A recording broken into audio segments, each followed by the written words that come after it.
Molweni sanibona. Ninjani? Niyaphila? Sithembe niyaphila bafethu, siyabonga kakhulu. Mfowethu Mkhonzo nibingelelayo. Thank you so much for being here, guys. Thank you so much. Thank you for supporting this channel. Ngiyabonga kakhulu. Cela ukwamukela ama-new subscribers to this channel. Welcome to this channel, guys. Ngiyanamukela kakhulu nonke. Welcome. Ngibonga kakhulu kwabakhomentayo kuma-videos sengiwa-uploada la. Nalabo abawasherayo nabawa-likeayo njalo ngiyanibonga kakhulu. I-channel yethu niyisupporta ngendlela eyisimanga. Thank you so much. Namhlanje njengoba ziyi-12 April usuku olukhulu kakhulu nolubaluleke kakhulu eSouth Africa lolu. Lubaluleke kakhulu ngendlela eyisimanga ngoba kuzalwa u-former president we-country ubaba uNcamalala. Kuzalwa umholi we-MK Party ubaba uNcamalala. Kuzalwa umuntu omkhulu. Uyamthanda awumthandi, umuntu omkhulu lo.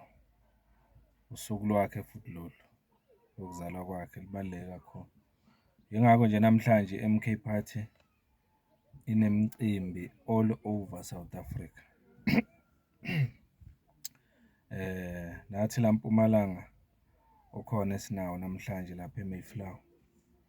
Ngeshwa mfowethu Mkhonzo akakhonanga ukuphumelela abe khona kule mcimbi.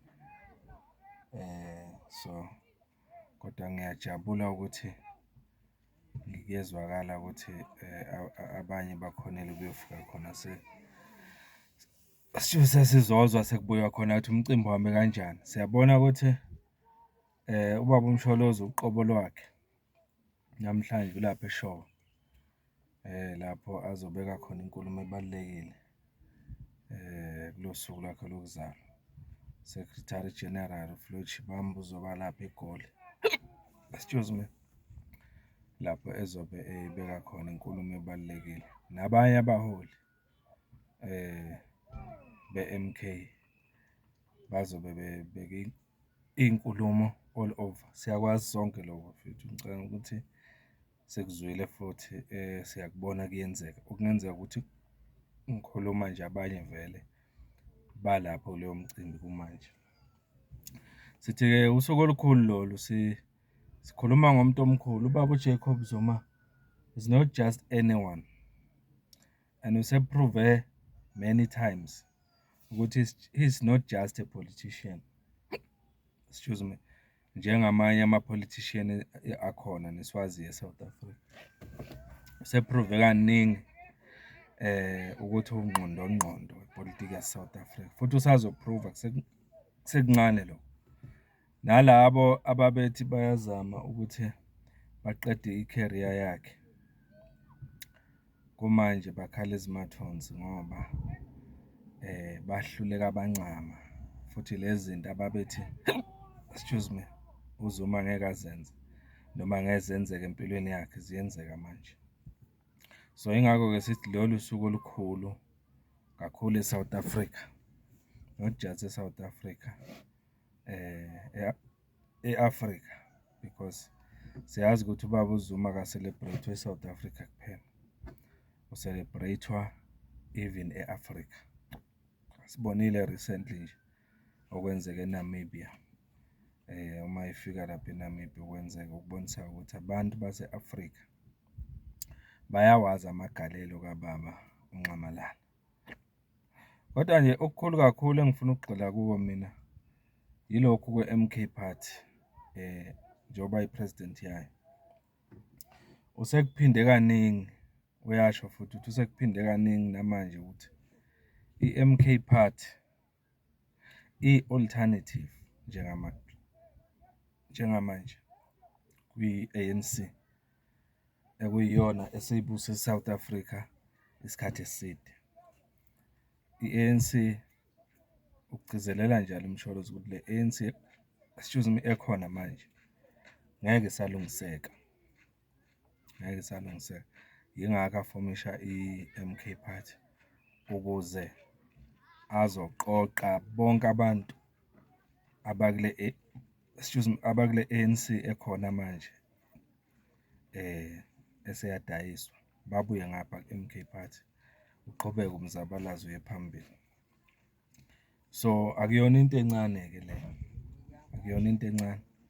Yingakho kufanele ukuthi abantu bonke ba-understand-e ukuthi uma ngabe bese-ANC noma besalwela ukuba ku-ANC le ekhona manje, labo bantu badlala nge-energy yabo, badlala nangesikhathi sabo. Ku-late, bayophaphama late, i-MK Party sethathe over eSouth Africa. Ubaba uZuma ubobheka nokuthi le nto yenze kanjani, uyishaye exactly ngendlela ababesebenza ngayo kwi-MK ngaleya minyaka, ngoba siyazi ukuthi yayibizwa nge-underground. Yonke into yayenziwa ekusithekeni noma in private, uyayibona leyo nto leyo. So njengoba-ke yonke into eyenzeka in private, okusho ukuthi abantu abaningi ngalesa sikhathi i-MK le yamasosha babengaboni ukuthi kahle kahle yini eyenziwa i-MK, yayenza izinto ngasese. So yayenza izinto ngasese, so yingakho kuwukuthi ngaso sonke isikhathi babekhona ukuthi baphumelele, oChris Hani nabanye abaholi ngalesa sikhathi ukuthi badlule nasezitheni zabo kalula nje, because izinto zabo zaziplenwa kahle. Babekhona ukungena bephuma from and out of in and out of the country, ngoba izinto zabo babezenza underground. So uMsholozi uye wasebenzisa the very same strategy-ke, the very same strategy mayefomisha i-MK Party. Sibonile ukuthi ukwenze kanjani lokho, sekungumlando ukuthi wasebenzisa uJabulani Khumalo ukuthi ayoyirejista and wayirejista successfully. Njengoba sibona nje manje i-MK Party siyilento eyiyona manje. Siyabona ukuthi indlela enza ngayo the ANC and its leadership, they were caught napping. Wabazuma uZuma ngempela, ngoba even kumanje they are still living with leyo nightmare.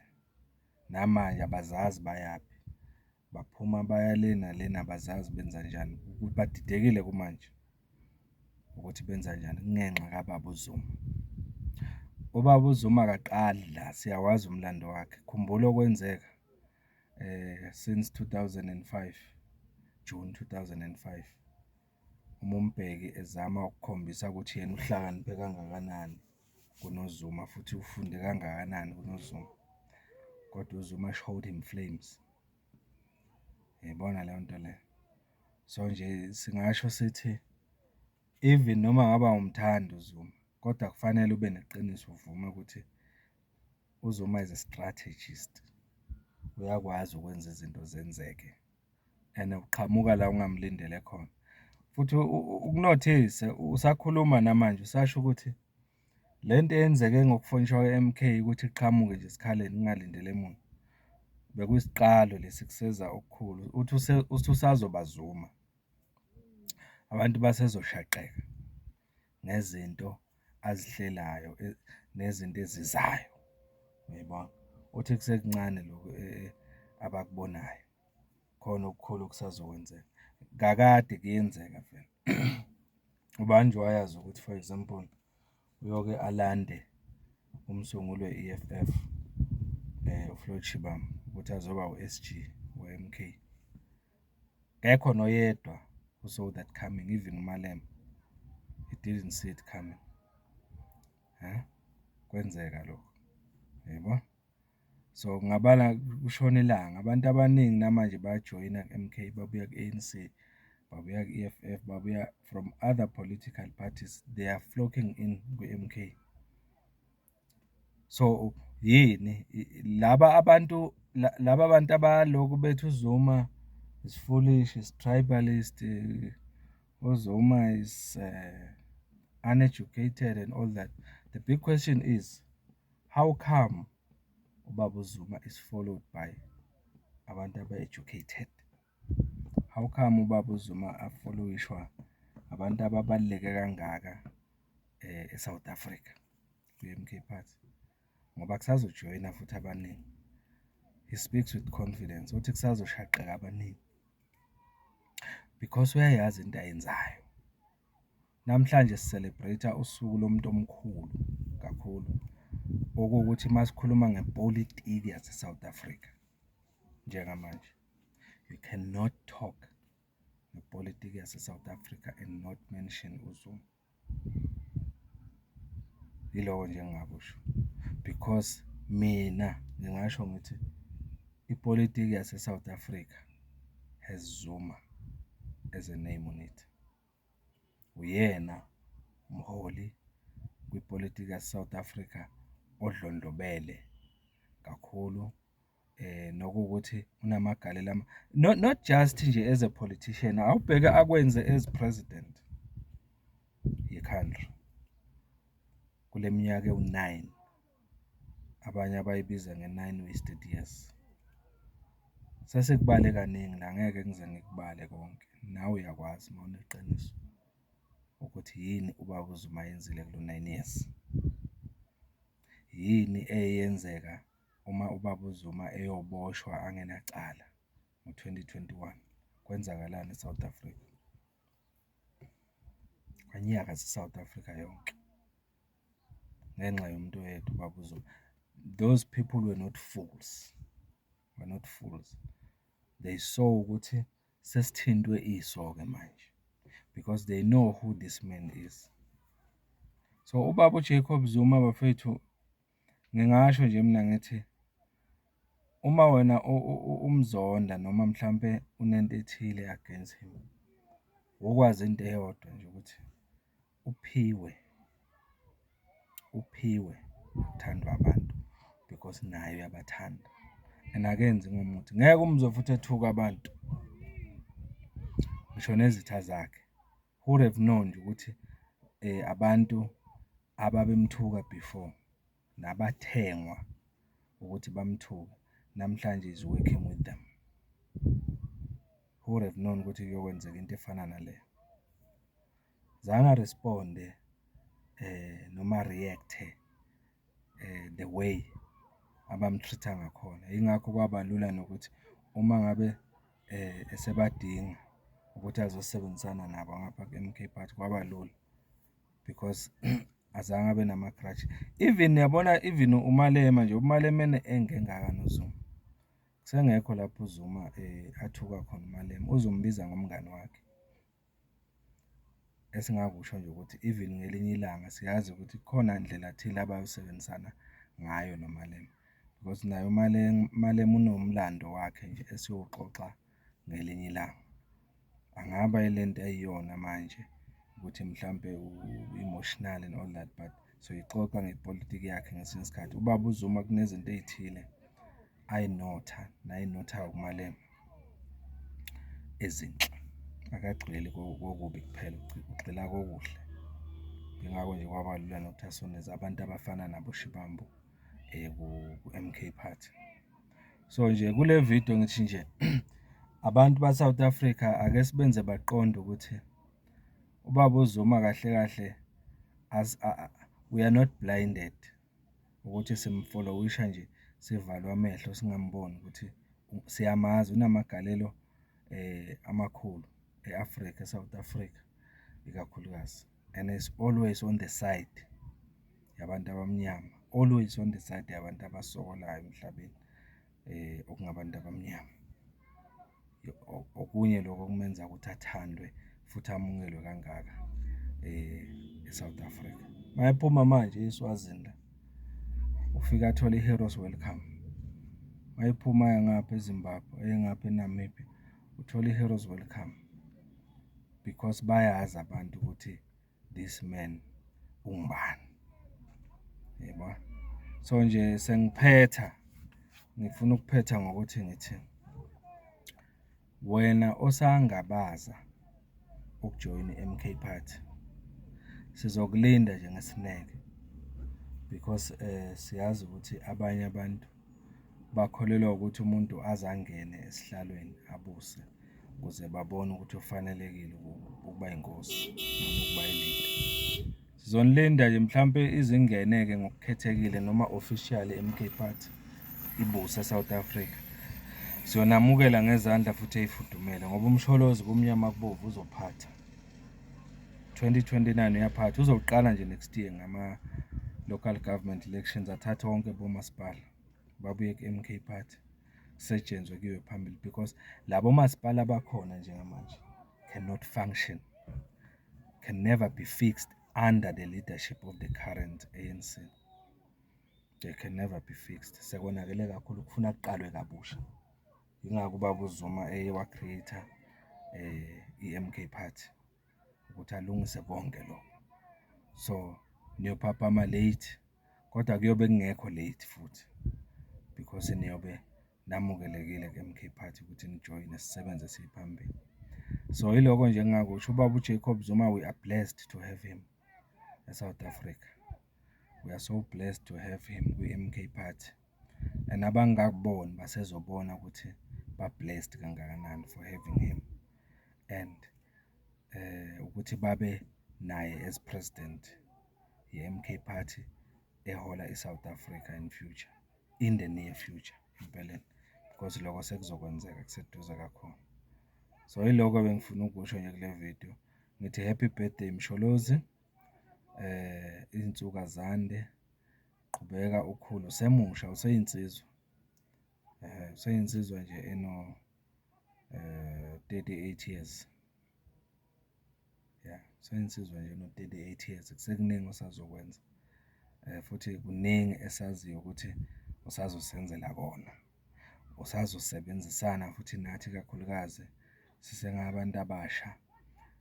Usinike i-direction ukuthi izwe lethu kufanele ukuthi lilidwe noma liholwe kanjani ukuya phambili.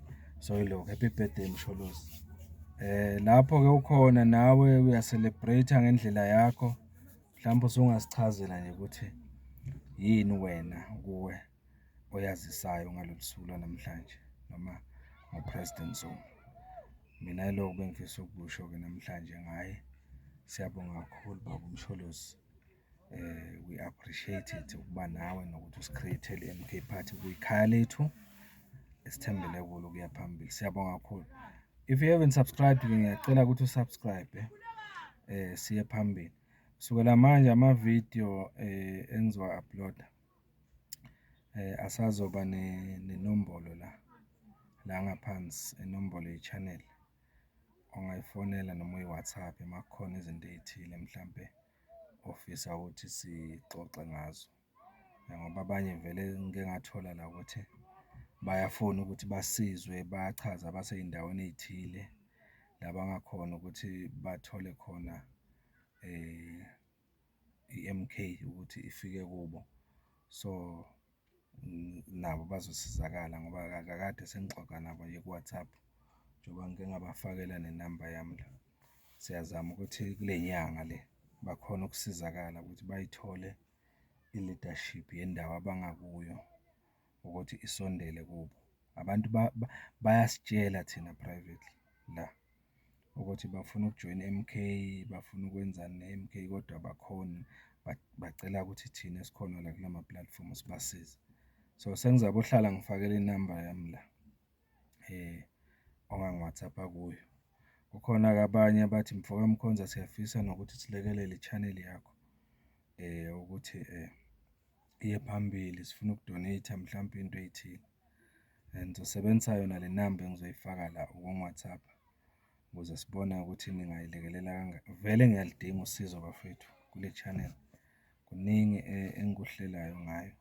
So ngingawajabulela kakhulu lawo ma-donations wenu noma usizo lwenu noma leyo support yenu enifisa ukusapotha ngayo i-channel ukuthi iye phambili. Ngiyadinga namhlanje for example mangakusho ngabe ngikhona le eMayflower lapho kuhlangane khona i-MK Party eMpumalanga ngiyokhava leya event, kodwa ngezimo mhlampe zama-funds angikhonanga ukuyofika lapho.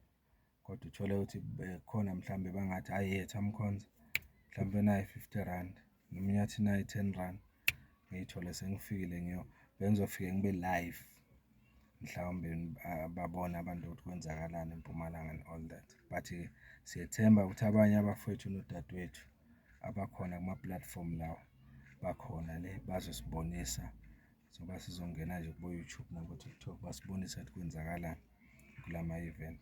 Sithembe ukuthi kuyohamba ngendlela. So yiloko-ke engakusho, ngizoyifaka inamba izohlala ila kuwo wonke amavidiyo wami from now on. Ningayisebenzisa le namba ukungithinta. Khona-ke namanye ama-features ayo, enye bese ngiyi-introduce-ile nje izoqhamuka soon, le nethi anginamahloni nawo. Kusazokwenzeka kuningi kule channel, so unga-subscribe-a usijoyine ngoba kusekuningi kusazaba nama-program esoba nawo la e-MK nje ahlukile kulokuthi ngi-analyze kanje. Mhlampe sihambele imiphakathi nibone ukuthi sobe senzani se-MK la mkhonto. Kuningi bafethu, mfokamkhonza lo ngiyathemba ukuthi nonke-ke ni-right lapho, niphile. Let's comment and subscribe. Lokho kubalulekile njengamanje, ni-like ni-share amavidiyo, kodwa i-subscription kule channel iyona engiyi-appreciate ukudlula konke. Please subscribe. Ngiyanibonga kakhulu.